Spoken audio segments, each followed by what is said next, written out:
ఉస్మానియా యూనివర్సిటీలో high tension నెలకొంది. క్యాంపస్లో ఆందోళనకు దిగిన డిఎస్సీ అభ్యర్థులను పోలీసులు అరెస్ట్ చేశారు. అరెస్టు నేపథ్యంలో ఇరు వర్గాలకు తోపులాట చోటు చేసుకుంది. ఈ క్రమంలో ఉద్రిక్త వాతావరణం నెలకొంది. అటు ఆందోళనకారుల నిరసనను కవర్ చేస్తున్న మీడియాపై పోలీసులు జులుం ప్రదర్శించారు. ఇక కెమెరాలోని కొన్ని స్టూడెంట్స్ ప్రొటెస్ట్ వీడియోలు డిలీట్ చేయాలంటూ పోలీసులు బెదిరించినట్లు తెలుస్తోంది. అయితే డిఎస్సీని 3 నెలల పాటు వాయిదా వేయాలని అభ్యర్థులు డిమాండ్ చేస్తున్న సంగతి తెలిసిందే.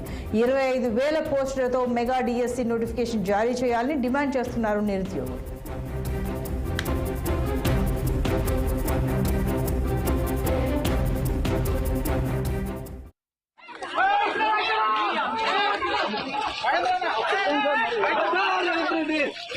డిఎస్సీని వెంటనే తప్పకుండా 25,000 పోస్టులు చేయాలి. ఇంకా అలాగే చెప్పగలుగుతాను.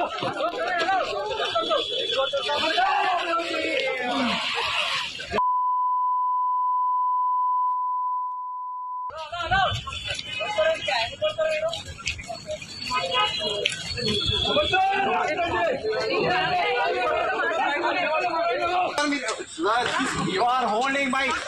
This is not a fair thing. Hello.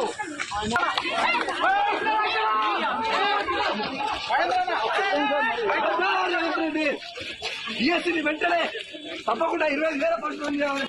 ఇంకా అలాగే చెప్పగలుగుతాను.